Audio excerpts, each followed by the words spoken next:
बिस्मिल्लाह।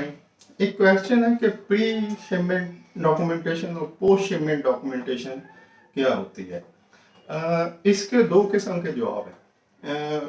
लेकिन जो क्वेश्चन है कि प्री शिपमेंट डॉक्यूमेंटेशन और पोस्ट शिपमेंट डॉक्यूमेंट्स, इससे तो मुराद ये लिया जा सकता है कि जब शिपमेंट होती है तो उससे पहले एक डॉक्यूमेंटेशन होती है जो एक्सपोर्टर इंपोर्टर को बुलवा देता है। जो प्री शिपमेंट डॉक्यूमेंट आप कह सकते हैं वो नॉन नेगोशिएबल शिपिंग डॉक्यूमेंट्स होते हैं। ये इंटीमेशन होती है बेसिकली एलसी ओपनिंग बैंक के लिए भी और इंपोर्टर के लिए भी कि हमने आपकी शिपमेंट जो है वो डिस्पैच कर दिया और ये उसके नॉन नेगोशिएबल डॉक्यूमेंट्स है, तो इसको भी आप प्री शिपमेंट डॉक्यूमेंटेशन कह सकते हैं।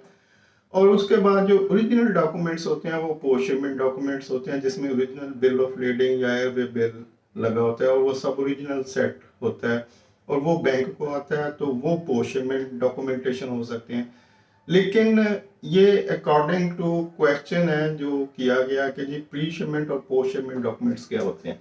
लेकिन जो असल इसका रिप्लाई हो सकता है वो मेरा ख्याल में ये पूछना चाहते थे कि प्री शिपमेंट एक्सपोर्ट फाइनेंस की डॉक्यूमेंटेशन क्या होती है और pre shipment export finance post shipment export finance की डॉक्यूमेंटेशन क्या होती है। क्योंकि प्री और पोस्ट डॉक्यूमेंटेशन जो है ये रीफाइनेंसिंग के लिए यूज होता है। एक्सपोर्ट रीफाइनेंसिंग के लिए ये टर्म यूज होती हैं। तो अगर हम इसको अप्लाई करते हैं तो फिर ये होगा कि जब किसी एक्सपोर्टर को एलसी मिलती है तो अगर वो समझता है कि मेरे पास उतने फंड्स अवेलेबल नहीं है जितने की एलसी है, तो मैं फंड्स की कमी की वजह से कहीं शिपमेंट डिले ना कर दूं, तो वो अपने बैंक से जाएगा जिस जगह उसका अकाउंट होगा और उनसे कहेगा कि मुझे प्री शिपमेंट लोन चाहिए। ये प्री शिपमेंट लोन एक्सपोर्टर के लिए अवेलेबल होता है। तो प्री शिपमेंट लोन लेने के लिए वो जो डॉक्यूमेंटेशन करेगा उसको कहेंगे प्री शिपमेंट फाइनेंसिंग डॉक्यूमेंटेशन। तो उसमें वो एलसी लगाएगा, अपनी पैकिंग लिस्ट लगाएगा और जो नेसेसरी डॉक्यूमेंट्स बैंक बताएंगे कि जी ये डॉक्यूमेंट्स आप हमें प्रोवाइड कर दें तो हम आपको प्री शिपमेंट लोन दे देंगे। तो अब शिपमेंट नहीं हुई क्योंकि ओरिजिनल एलसी उसको एक्सपोर्टर को मिल चुकी थी, तो वो उस ओरिजिनल एलसी की बेस के ऊपर एक्सपोर्टर को रीफाइनेंसिंग अमाउंट जितनी वो मांग रहा है, जो एलसी की अमाउंट से ज़्यादा नहीं हो सकती, तो वो उसको लॉ कर देंगे यानी पे कर देंगे कि ये आपकी अमाउंट है।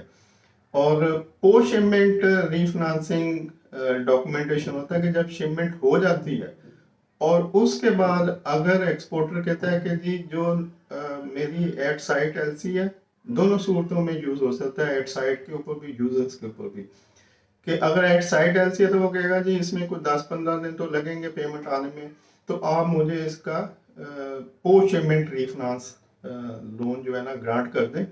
जब 10-15 दिन बाद पेमेंट आएगी तो वो आप रख लीजिएगा। तो उसके लिए सेम वही डॉक्यूमेंट्स होते थे जो शिपिंग डॉक्यूमेंट होते हैं, जो एक्चुअल शिपिंग डॉक्यूमेंट नेगोशिएशन के लिए यूज होते हैं, तो उसमें कोई चेंज नहीं होती। सेम वही उसी डॉक्यूमेंट्स के ऊपर बैंक सेम डे जिस दिन आप डॉक्यूमेंट्स प्रेजेंट करते हैं वो आपको post shipment refinance loan create कर देता है, यानी उतनी अमाउंट आपको दे देता है। आपका इसका बेनिफिट ये होता है कि आपको अगर कैश की जरूरत है और आप समझते हैं कि अभी 10-15 दिन बाद पेमेंट आनी है, तो इस दौरान मुझे कोई और ऑर्डर मेरे पास अवेलेबल है या किसी और जगह आपने उसकी अमाउंट को यूज करना है, तो आप उसको पोस्ट शिपमेंट रीफाइनेंस लोन लेंगे और यूज कर लेंगे। जब पेमेंट वहां से आएगी कुछ दिन के बाद तो वो बैंक रख लेगा और दरमियान में जो भी बैंक का मार्कअप होता है वो चार्ज कर लेते हैं। तो इस तरह से हाँ, अगर यूज एंड सेल्स है तो फिर भी आप पोस्ट शिपमेंट रीफाइनेंसिंग कर सकते हैं कि जी 30 डेज की एलसी है, 60 डेज की है, 90 डेज है, 120 डेज है, तो जो भी उसके डेज हैं तो आप जब ये पेमेंट आएगी तो ये आप रख लीजिएगा, तो मुझे आप अभी इसका रिफरेंस लोन जो है वो सैंक्शन कर दें और मुझे पेमेंट कर दें। तो ये पोस्ट शिपमेंट रिफाइनेंसिंग लोन होगा और इसके लिए जो डॉक्यूमेंट्स होंगे वो सेम वही शिपिंग डॉक्यूमेंट होते हैं जो नॉर्मली नेगोशिएशन के लिए बैंक को दिए जाते हैं।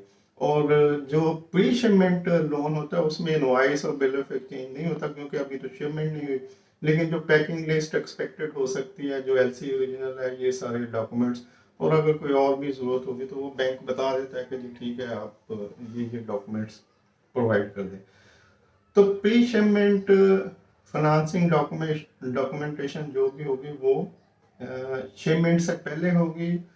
उस शिपमेंट को बनाने के लिए एक्सपोर्टर को बैंक उतनी अमाउंट पे कर देता है जो एलसी की होती है, ताकि वो शिपमेंट तैयार कर सके। और पोस्ट शिपमेंट, जब शिपमेंट हो जाती है तो उसके बाद बैंक एक्सपोर्टर को दे देता है कि जी चूंकि आप कर चुके हैं तो ठीक है, आप मुझसे पेमेंट ले लें, जब आएगी आपकी पेमेंट तो मैं वहाँ से ले लूँगा। तो इस तरह से ये प्री और पोस्ट शिपमेंट फाइनेंसिंग डॉक्यूमेंटेशन के सिलसिले में था। और अगर आप इसको इंपोर्ट के साइड के ऊपर लें कि जी प्री शिपमेंट और पोस्ट शिपमेंट डॉक्यूमेंटेशन क्या होती है, तो वो प्री शिपमेंट डॉक्यूमेंटेशन एक इंटीमेशन होती है बैंक को और इंपोर्टर को, जब एक्सपोर्टर डिस्पैच कर देता है उसकी कंसाइनमेंट। और post shipment documentation original documents का सेट होता है जो बैंक के थ्रू इंपोर्टर को मिलता है। फिर भी कोई कंफ्यूजन हो तो आप कमेंट्स में लिख लीजिएगा, तो उसको फिर देख लेते हैं। थैंक यू, अल्लाह हाफिज़।